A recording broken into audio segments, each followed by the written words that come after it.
Our keynote for today, Dr. David Barzilai.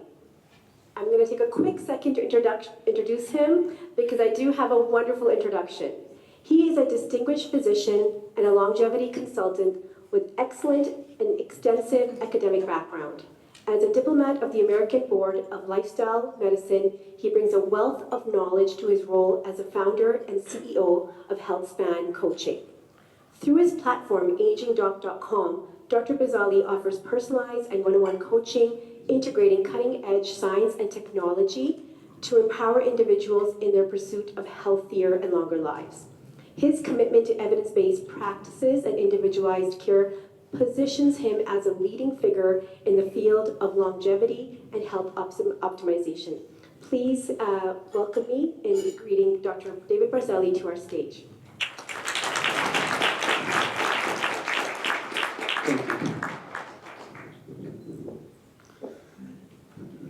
So where do I begin after an introduction like that? Good morning, everyone, ladies and gentlemen. I'm so excited to be here with you today. What an honor and privilege to be asked to be keynote for Canada's first Precision Health and Longevity Summit, the beginning of a long tradition. And what a beautiful way we started this morning. An indigenous prayer, which to me reminds me of why we're all here. And I think that's something we'll be reminding ourselves of throughout our entire lovely day together.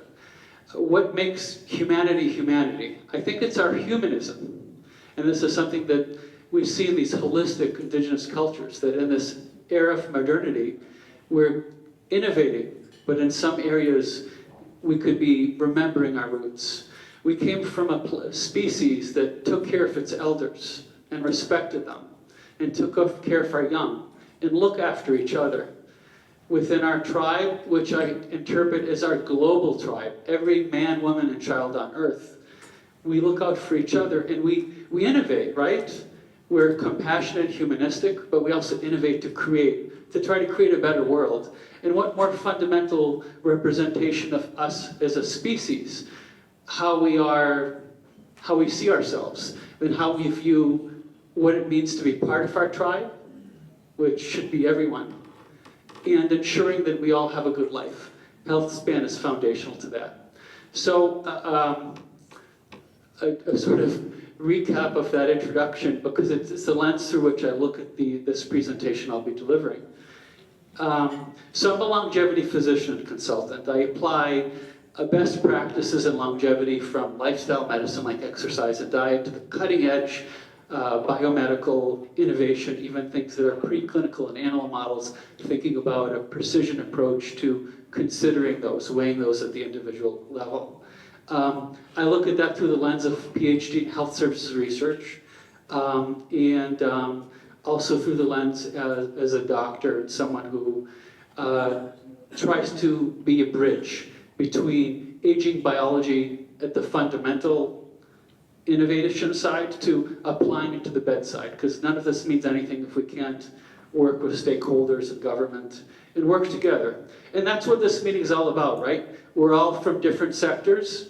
So as I go through these slides, I try to give a little bit of an overview of the landscape to remind us of why we're all here, and as everyone's speaking, thinking where that fits, and when we come home, how are we going to apply that to the work we do, the wonderful work we do, making the world a better place. That's my QR code over there. I'm trying out the pointer for the first time, or this. Hopefully we'll advance. If you want to connect with me on LinkedIn, this QR code will appear at the last slide too. You look at a photo, click on the link, and I'm happy to continue the dialogue, whether it's artificial intelligence and devices, or aging biology or aging biotech, the whole landscape. So without further ado, we have testing out the pointer here.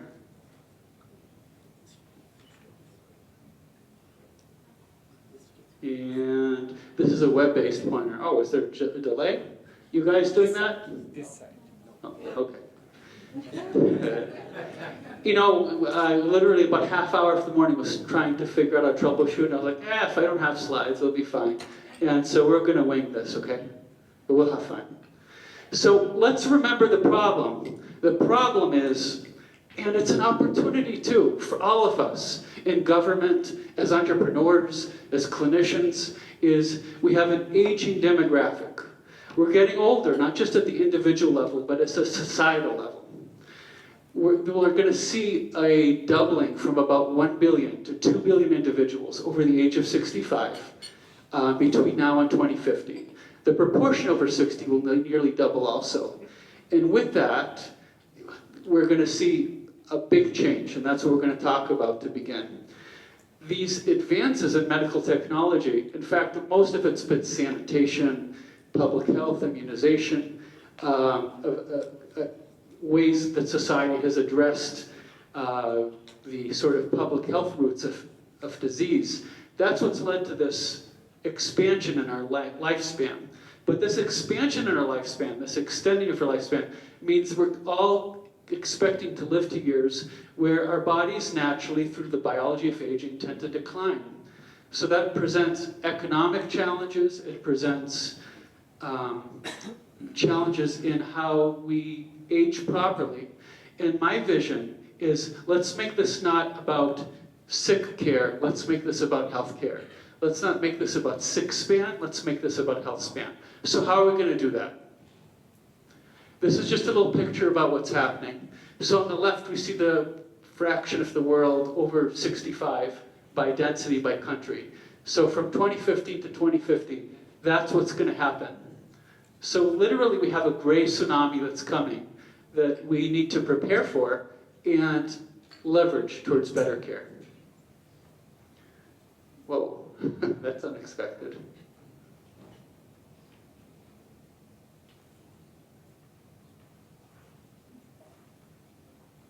Should I point it to you guys? Yes. Maybe I need to point it that way.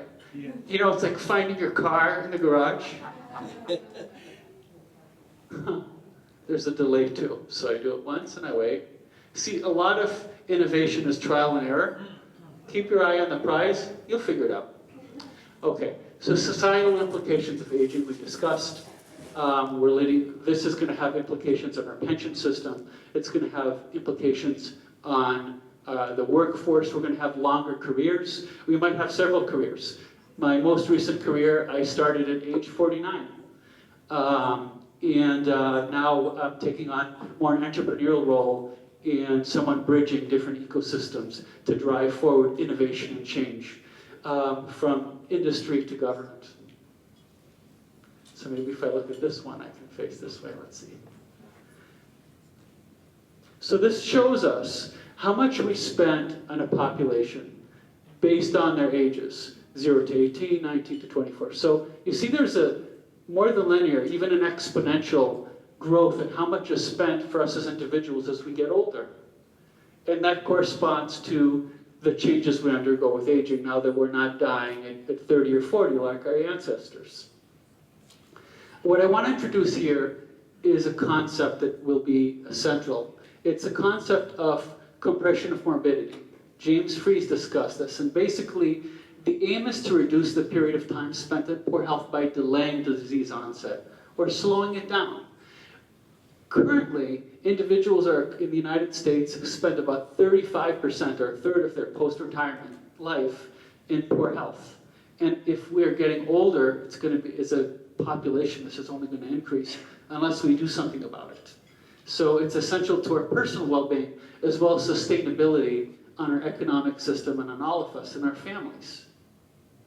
This is just another way of looking at it. You know, we say we're living older, but our maximum lifespan is pretty unchanged or minimally changed since biblical times. What we see here is from 1950 to now and projecting to the future. The top shows how old we're living, some of us. The difference is that we're all living longer. And this is another representation. Don't be intimidated. So this is like a survival curve here. On the left side, looking today, and this is the vision we're talking about.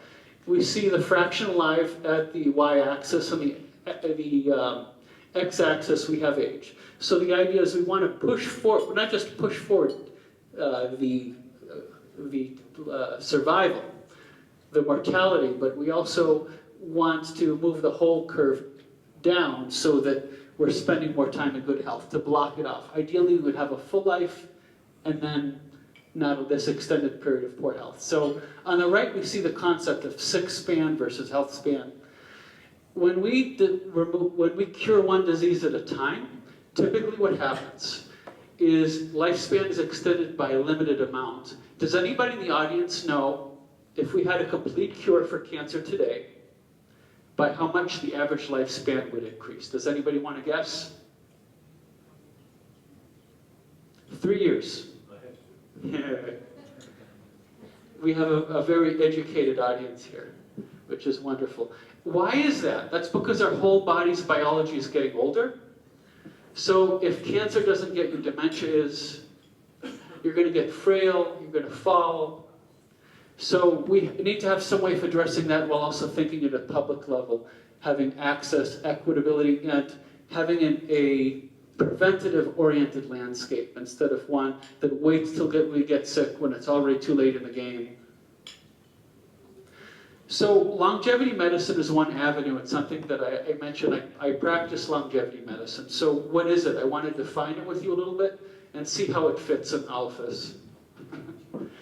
There isn't a single uniform definition, but focus on improving the length and quality of life. It creates personalized health plans to address chronic disease, but moreover, it's throughout the lifespan, right? Gerontology is the science of older adults. Geriatrics is the practice of older adults. When do we start to age?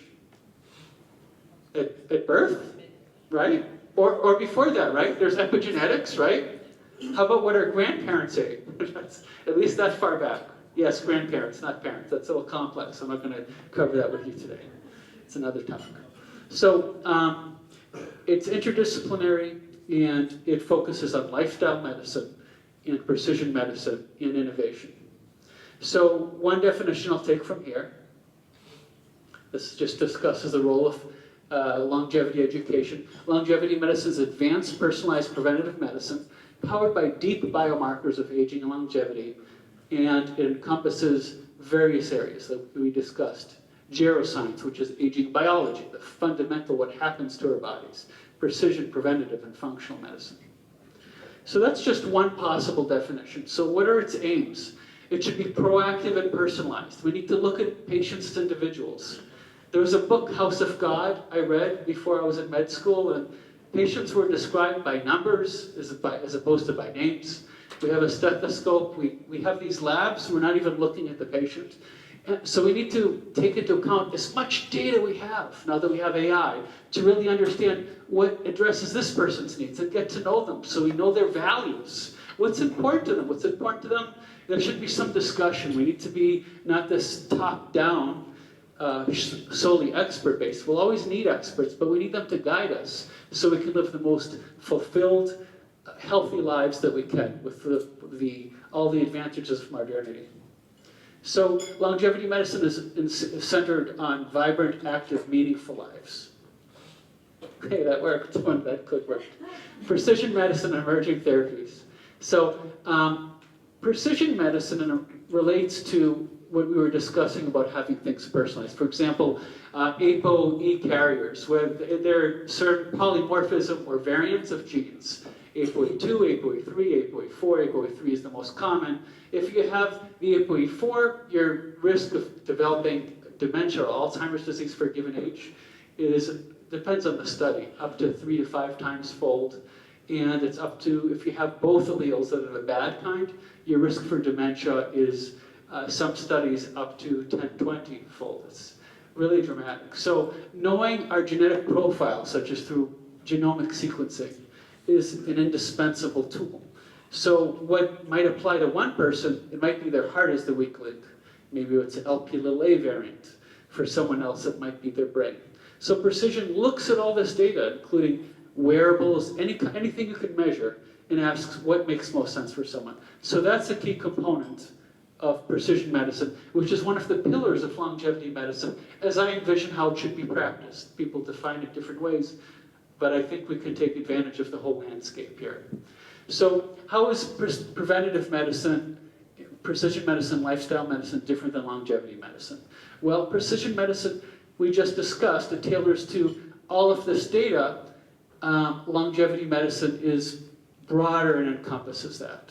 Preventative medicine is part of longevity medicine. We're trying to prevent disease. We want pre-disease. Then we just discussed that dementia, signs of that appear decades before you're diagnosed. So we want to intervene before we get there because it's a lot harder to undo the damage after the fact. Lifestyle medicine advocates for behavioral changes for health, but longevity medicine tries to look into technology that can actually slow or modify the aging process itself. The ultimate goal is not just prevention, but optimizing the process across life stages. So this is another way of looking at it, okay? So we see on the left in the slide here, there's a cloud with all your data, everything, from omics to maybe your wearables, your functional markers, a clinical office visit, and it's all integrated. On the right, that's lifestyle medicine. So what's lifestyle medicine? We all know what lifestyle medicine is. It's not about where you went for a cocktail party. Lifestyle medicine is about exercise, diet, sleep, stress, relationships, meaning and purpose, top of Maslow's pyramid, self-actualization and beyond. That's what that is. I'm very passionate as a diplomat of the American Board of Lifestyle Medicine, which is a physician certification in this area. But these things apply to everyone. I think every doctor needs to be trained in this. So if you can read the caption there.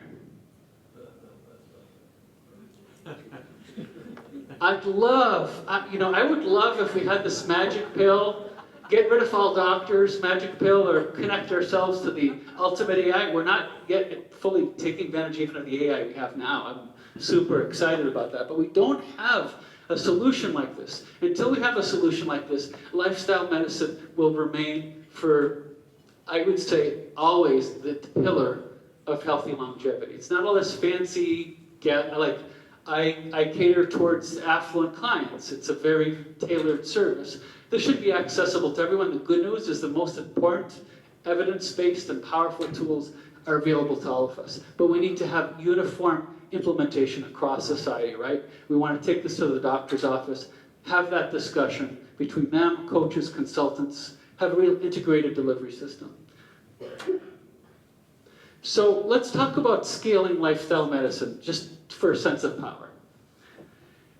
If we look at physical activity, not smoking, managing stress, healthy diet, moderate alcohol, good sleep, positive relationships, and avoiding opiates, at midlife, we're talking about a difference of 20 plus years for men and women of extended healthy lifespan if you're at the top versus the bottom. Just think about that. We don't have anything near that for any of our pharmaceuticals, as important as they are, saving millions and millions of lives. So this is something we are at the bottom of in terms of our potential. And there's actually, you can look up, there's a global roadmap for healthy longevity through the Institute of Medicine. There are different pioneering groups like the Evolution Foundation and others, and here we're talking about UAB, that are looking at integrating these. This is just another way of looking at it. Which curve do you want to be on? This is the number of lifestyle factors. And by the way, it's a good opportunity. It is seldom, in fact, this is the first time I complimented a conference for super healthy food. Whole foods, natural foods, minimally refined, processed, like from the farm, what our grandparents would recognize. Great conference. So aging biology and longevity medicine. So let's talk about that a little bit. I alluded to it, right? That there's a fundamental biology of aging. This is very interesting. I think this is something that is worth unpacking. If we can unravel the cellular and molecular pathways of aging, we can design more effective therapies for longevity. Let's unpack that. So until recently, the focus has been on individual diseases. There's the concept of the geroscience hypothesis. Remember when I mentioned if we cured cancer, it would extend average lifespan by only about 3 years or so? Excellent work by colleague Jay Olshansky. He is a health economist, a geroscientist, and was a real pioneer in this area. Talking about the longevity of the dividend. If we make people healthier, they'll be more productive for societies.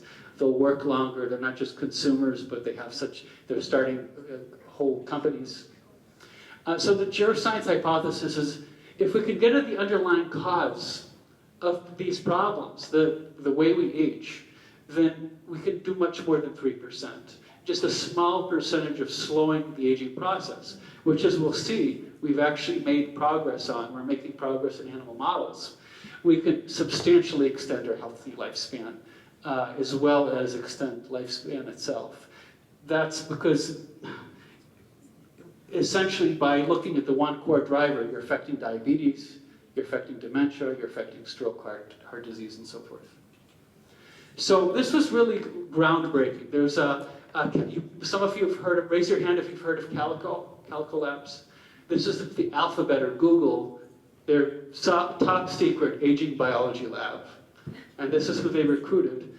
This brilliant woman who together with Tom Johnson found that before we thought aging was too complex for us to really, we're talking 20,000 genes, so much transcriptional regulation, there's no way we can modify this process of aging through a science approach. It's just too many interactions. What she found is in a worm, this was the first step, one single gene mutation doubled the lifespan of the worm. Like, one gene did that much? Their levers that powerful? Maybe we could do something about it. So then they started characterizing the pathways, like the insulin IGF-1 pathway in that case, or the mTOR pathway, another important pathway that's the target of rapamycin. Rapamycin, some of you've heard of. But rapamycin was the first pharmaceutical that was found to, in an animal organism, extend lifespan substantially. But it targeted this aging biology along the mTOR pathway, inhibiting it, and increased lifespan by 9% in males and 14% in females. That's maximum lifespan, even more for median. And that was just at that dose. Since that time, they found 25% greater lifespan extension. But this is the exciting part. These mice weren't just living longer. They had lush coat fur. They were like frisky. They were like active. They were acting like young mice. I mean, they were just like saying, can you imagine it's your lab? It's like, we're giving this stuff to them. And look, they're a mammal like us. And what's incredible is that the mTOR biology, there's this concept in biology of conservation, okay? So you say, well, that's a mouse. Who knows about human beings? This is what's interesting. Did you know that a significant fraction of what we found works in people has been exactly this pipeline from animal models? And for this particular one I discussed, we find mTOR in yeast. It extends their lifespan. We find it in Drosophila, Drosophila, a fly. C. elegans, a worm. And it's also found in mice. And it extends their life, all of their lives. All of these diverse, we're talking over 1 billion years of evolution. They have the same stuff in them, same essential regulator, okay? And we do too, and it makes them all live longer. So, it's an immunomodulator. It has some immunosuppressive, some immunostimulant effects. But we need to study this in people, right? And this is just the tip of the iceberg. So let's talk about, I'm good just for the sake of time. These are survival curves, and poof, the slide shows it works. These are some of the hallmarks of aging. These are the biological principles, or biological mechanisms that is underneath geroscience. So what makes a hallmark a hallmark? That's moving from 9 to 12. They continue to change, they're not perfectly precise. But the idea is this: what makes something a hallmark of our aging, a target for us to try to intervene on, is that if you exacerbate that hallmark of aging, aging is accelerated. You develop all sorts of chronic diseases associated with aging, the model organism does. And it tracks with aging, obviously, it gets worse with aging. And most importantly, if you can intervene to make it better, then the organism lives longer and healthier. And we found that. That's what these hallmarks are centered around, whether it's in our epigenome, how it drifts over time from where it's an optimal set point, or genomic instability, how our genes have issues, mitochondrial dynamics, how mitophagy, our power cell. Anyway, that's a whole other story, but they're signaling, they do signaling, they also produce energy, and they have this whole complex sort of replenishing process. So this is just taste of the molecular mechanisms. I can give whole talks about just one hallmark, but the idea is they're there, we're targeting them, and that it's in model organisms it's working. For example, if you take SIRT6 from a longer-lived rodent and put that in a short-lived rodent that were like naked mole rats, they live much longer than ordinary mice, like multiple folds, then the mice live longer. This is actually another important slide to remember. What do we see at the bottom there? Exercise. So I think this is an important reminder. Instead of thinking about it, do we do lifestyle or do we do aging biology and other research? It's kind of both. The way exercise and nutrition work is because it modifies our biology of aging. When we look at the hallmarks of aging, they're all better. We just need to unravel this better. And when you work on one hallmark, it does multiple things. SASP, the senescence-associated secretory phenotype, produced by senescent, sometimes called zombie cells, a little bit of a misnomer, they're incredibly active. But they kind of release things that are harmful to tissue repair, and it also causes more cells to become senescent next to them. But if you remove senescent cells, you can address all of this, from heart failure, chronic obstructive Parkinson's, etc. Again, an animal model is something that needs to be tested in humans. And we'll touch more upon later about testing in humans, the challenges and opportunities there. And this is just another example, mitochondrial dynamics. You have mitophagy, you have mitochondrial biogenesis, you have new ones form, they fuse, they do fission. It's fascinating, and they're degraded. So evidence-based medicine is another important thing we should be thinking about. There should be evidence behind each one of our talks and everything in our whole field. Some areas are, thank you, some areas are flourishing, and some areas we're just at the tip of the iceberg. So for the sake of time, I'm going to be focusing on the most important slides. I want us to remember that evidence-based medicine is not a set of guidelines. We can't realistically have a randomized clinical trial for a lifetime on a human, right? Do you want to wait 40 years to see if it works? Do you want to randomize your kids at birth to intervention A versus intervention B? That ain't going to happen, right? So that's why one exciting area in our field of aging biology and geroscience, is biomarkers to look at indications when something's working or not. So when we talk about, we were just discussing at United Arab Emirates, a longevity clinic, and there are others. How do we measure whether something's working or not? That's part of precision care, right? We try something based on evidence, but then we also pay attention how it's working individually. We adjust, we steer. We have no pills to do this either. So risk mitigation is going to be an important part of this. So this means screening, aging biomarkers early. We need health surveillance. We need diagnostics. And there's a link between diagnostics and therapeutics, right? Each should guide the other and then back. As an example of the power of such interventions in longevity clinics, in this, for example, this was from Health Nucleus, they found that at baseline, 1.7% who had a rigorous screening, including whole body MRIs, 1.7% were found to have a treatable cancer, asymptomatic. That's when you cure it. You cure the cancer when you find it before symptoms. Sometimes you can after, but you're much better off early on. This is what we all should have, real-time data for all of us. They also found aneurysms that might be repaired. And come to me afterwards. You want to start a company in AI and longevity. It's an area of great enthusiasm, and I love interface with longevity clinics. It's something that I do myself, and I think collaborations with our field will make it stronger. But this is the whole idea that AI is not just helping us interpret data, but it's actively helping us design drugs, screen potential drugs, and build them from scratch. That's another whole set of lectures we could go through today. But best practices means it's ethical, it needs to be based on evidence, and based on what's a sound conversation that's unrushed about the risks, benefits, and alternatives, especially on less established protocols. It needs to be continuously updated. We all need to learn. We all need to be educated. That's why I'm passionate to be a trustee at the Geneva College of Longevity Science and faculty there, and as an entrepreneur.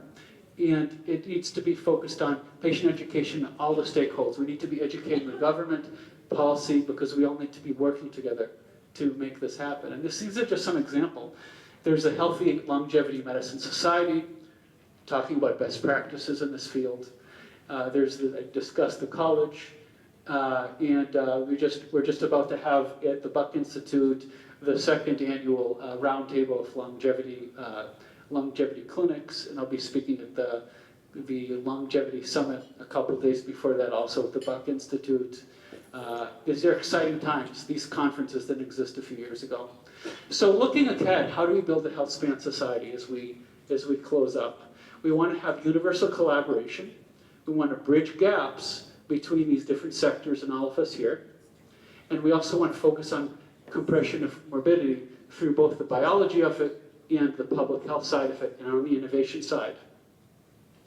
So we can only cover so much in a short talk. This was all the time we had. I would have loved to dive into not just these slides, but whole talks about wearables and so forth. But I would love to connect with you, and I'm happy to answer any questions. I'm at your service. Again, it's an honor, and thank you for having me as keynote today.